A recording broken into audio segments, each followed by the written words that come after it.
Assalamualaikum warahmatullahi wabarakatuh. Perkenalkan, saya Arif Ramaji, NPM 22313016, kelas TI 22A. Sini saya akan menjelaskan sedikit tentang arsitektur komputer, memahami jantung komputer. Yaitu apa yang dimaksud dengan memahami jantung komputer?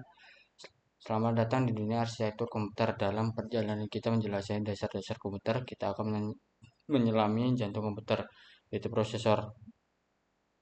Prosesor merupakan unit pemrosesan pusat CPU yang bertugas menjalankan instruksi dan mengelola data dalam sistem komputer. Memahami bagaimana prosesor bekerja adalah kunci untuk mengerti bagaimana komputer menjalankan tugas-tugas yang kompleks, dari menjalankan program sederhana hingga menjalankan game grafis yang canggih.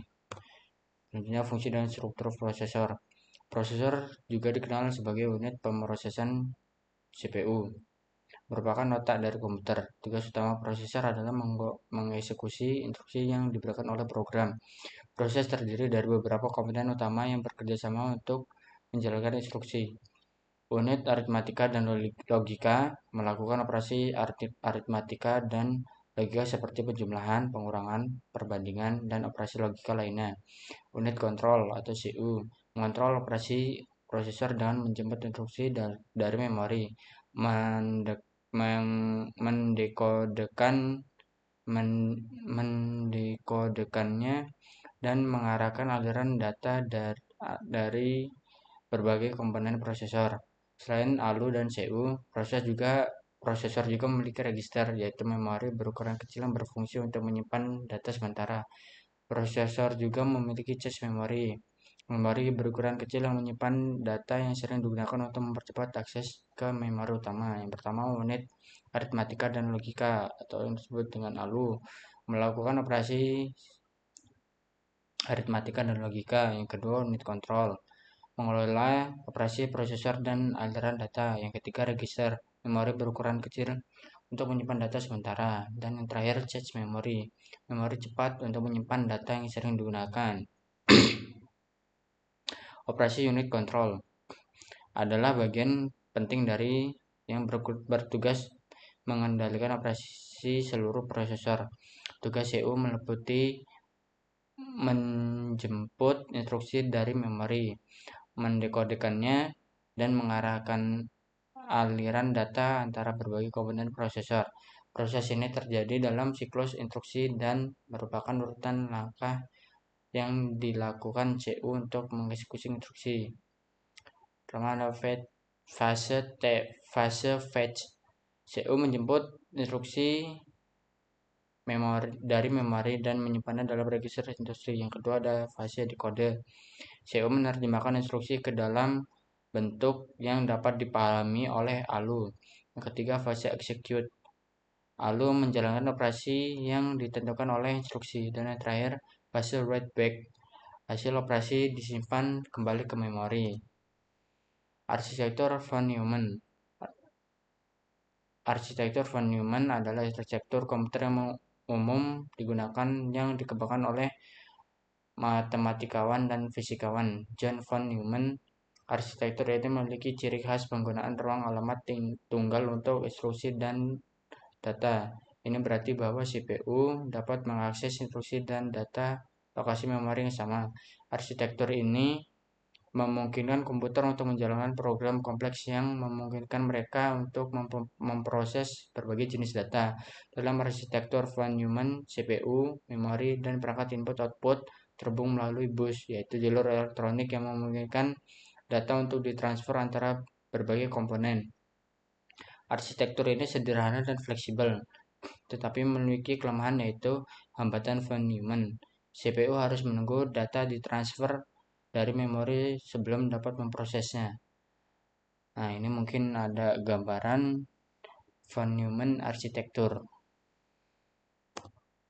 Proses paralel adalah teknik komputasi yang melibatkan eksekusi beberapa instruksi secara bersamaan dengan tujuan mempercepat waktu eksekusi dan meningkatkan kinerja program dengan menggunakan beberapa prosesor atau inti prosesor. Program dapat dibagi menjadi bagian-bagian yang lebih kecil dan dijalankan secara bersamaan. sehingga menyelesaikan tugas dengan lebih cepat. Teknik ini sangat penting dalam aplikasi yang membutuhkan kinerja tinggi, seperti pemrosesan gambar, simulasi ilmiah, dan komputasi grafis. Ada beberapa jenis paralel, termasuk paralelisme tingkat instruksi, paralelisme tingkat data, dan paralelisme tingkat tugas. Pertama, paralelisme tingkat instruksi menjalankan beberapa instruksi secara bersamaan dalam satu prosesor. Yang kedua, paralelisme tingkat data menjalankan operasi yang sama pada data yang berbeda secara bersamaan. Yang ketiga, paralelisme tingkat tugas menjalankan tugas yang berbeda secara bersamaan pada prosesor yang berbeda. Komputer multicore. Komputer multicore adalah komputer yang memiliki beberapa inti prosesor core dalam satu chips prosesor. Setiap prosesor dapat menjalankan instruksi independen, memungkinkan komputer untuk melakukan tugas-tugas membutuhkan banyak pemrosesan secara bersamaan dengan lebih efisien. Ini sangat bermanfaat dalam aplikasi game, video, editing, dan pemrosesan data kompleks. Komputer multicore menawarkan beberapa keuntungan, termasuk peningkatan kinerja dengan beberapa inti prosesor. Komputer dapat menyelesaikan tugas-tugas dengan lebih cepat. Yang kedua, peningkatan efisien. Komputer multicore dapat menangani banyak tugas secara bersama tanpa memperlambat kinerja. Yang ketiga, peningkatan efisien energi. Komputer multicore dapat menggunakan lebih sedikit energi daripada komputer dengan satu prosesor. Jenis-jenis arsitektur multicore yaitu ada beberapa jenis. Yang pertama, symmetric multiprocessing atau disingkat SMP. Arsitektur ini memiliki beberapa prosesor yang identik dan berbagai memori dan peripheral bersama. Setiap inti prosesor dapat menjalankan tugas independen dengan akses penuh ke sumber daya bersama. Asymmetric multicore processing atau disingkat dengan AMP. Arsitektur ini memiliki beberapa prosesor yang tidak identik di mana satu inti prosesor mungkin lebih kuat daripada yang lain.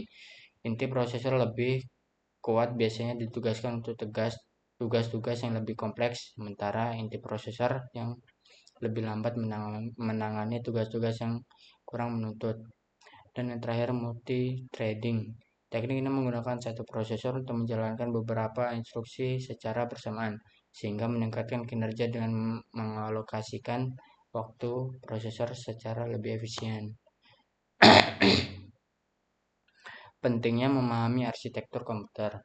Memahami arsitektur komputer sangat penting untuk memahami bagaimana komputer dan bagaimana mereka dapat dioptimalkan untuk kinerja baik. Dengan memahami berbagai komponen dan bagaimana mereka berinteraksi, kita dapat mengembangkan perangkat lunak yang lebih efisien, memecahkan masalah yang kompleks dengan lebih baik, dan merancang sistem komputer yang lebih canggih. Ini memungkinkan kita untuk memanfaatkan teknologi komputer secara optimal untuk menyelesaikan berbagai tantangan di berbagai bidang, dari ilmu pengetahuan dan teknologi hingga seni dan budaya. Mempelajari arsitektur komputer adalah fondasi penting dalam dunia ilmu komputer dan teknik informatika. Dengan memahami dasar-dasar arsitektur komputer, kita dapat membangun pengetahuan yang kuat dan kemampuan untuk mengembangkan solusi inovatif dan efisien untuk berbagai masalah komputasi. Sekian penjelasan dari saya, kurang lebihnya saya mohon maaf. Wassalamualaikum warahmatullahi wabarakatuh.